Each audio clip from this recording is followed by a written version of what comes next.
Hello दोस्तों, आज की वीडियो में हम बात करने वाले हैं वर्टिगो के बारे में। दोस्तों जानेंगे इसमें कौन सी टैबलेट और कौन से इंजेक्शन इस्तेमाल किए जाते हैं और दोस्तों साथ ही जानेंगे कि यह क्यों होता है।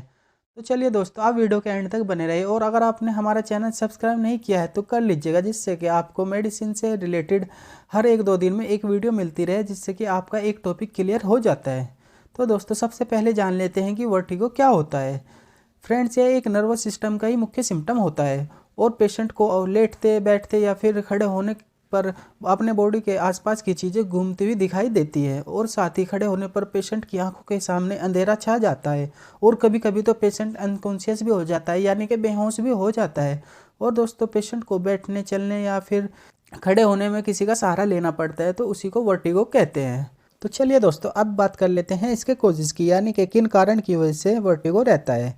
इसमें सबसे पहला है हेड इंजरी होना या फिर ईयर सर्जरी होना, यानी कि कान का ऑपरेशन होना, या फिर माइग्रेन हेडेक, या फिर लेट नाइट तक जागना, या फिर दोस्तों मेंटल वर्कलोड, या फिर मसल्स वीकनेस यानी कि मांसपेशियों की कमजोरी, या फिर मल्टीपल स्क्लेरोसिस, या फिर टेंशन यानी कि किसी तरह की चिंता होना। और दोस्तों लो ग्लूकोज लेवल इन बॉडी यानी कि शरीर में ग्लूकोज की कमी होने पर भी यह दिक्कत हो सकती है। और नेक्स्ट है सिर में ट्यूमर होना या फिर ब्रेन इन्फेक्शन होना, या फिर मेंटल डिजीज यानी कि किसी तरह की कोई मानसिक कमी हो। और दोस्तों लो या फिर हाई ब्लड प्रेशर रहना, यानी कि किसी किसी पेशेंट का लो ब्लड प्रेशर रहता है या फिर हाई ब्लड प्रेशर रहता है, तो तब भी यह दिक्कत हो सकती है। या फिर अल्कोहलिज्म या फिर ड्रग अब्यूज़, यानी कि दारू पीना या फिर किसी मेडिसिन का साइड इफ़ेक्ट होना। या फिर दोस्तों मॉर्निंग एंड मोशन सिकनेस, यानी कि सुबह सुबह या फिर सफ़र में चक्कर आना, या फिर मेंस्ट्रुअल साइकिल से रिलेटेड कोई प्रॉब्लम रहना, तब भी यह दिक्कत हो सकती है। तो चलिए दोस्तों, अब बात कर लेते हैं इसके ट्रीटमेंट की। इसमें कौन सी टैबलेट और कौन से इंजेक्शन दिए जाते हैं। दोस्तों सबसे पहले टैबलेट की बात करें तो इसमें टैबलेट सिनाडोम दी जाती है। इसमें कंपोजिशन होता है सिनर्जिन एंड डोमपेडोन, जो कि एक गोली सुबह शाम दी जाती है। और दोस्तों आप इसकी जगह पर दूसरी टैबलेट भी दे सकते हैं, जो होती है स्टेमेटल एमडी। अगर इसकी कंपोजिशन की बात करें तो इसमें क्लोरप्रोपेनाज़ाइन होता है, जो कि सुबह शाम दी जाती है। और दोस्तों इन दोनों में से आप एक टैबलेट दे सकते हैं।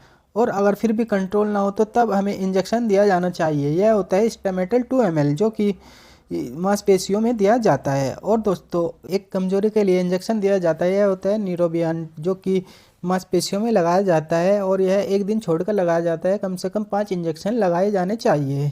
और दोस्तों इसकी जगह पर आप कैप्सूल भी दे सकते हैं बिकोमेक्स फोर्ट, जो कि vitamin B complex and vitamin C होता है। न्यूरोबियन और बीकोमेक्स में से आप एक दे सकते हैं। और दोस्तों यह भी एक कैप्सूल सुबह शाम दिया जाना चाहिए। और दोस्तों या फिर आप कमजोरी के लिए न्यूरोबियन बी कॉम्प्लेक्स में से मल्टीविटामिन सिरप भी दे सकते हैं, जो कि 2 चम्मच सुबह शाम दिया जाता है। और दोस्तों अगर आपको हमारी वीडियो से थोड़ी भी नॉलेज मिली है तो प्लीज़ वीडियो को लाइक एंड चैनल को सब्सक्राइब कर लीजिएगा, जिससे कि हम न्यू मेडिकल स्टूडेंट के लिए ऐसी ही नॉलेजेबल वीडियो बनाते रहे। Thank you so much watching for my video.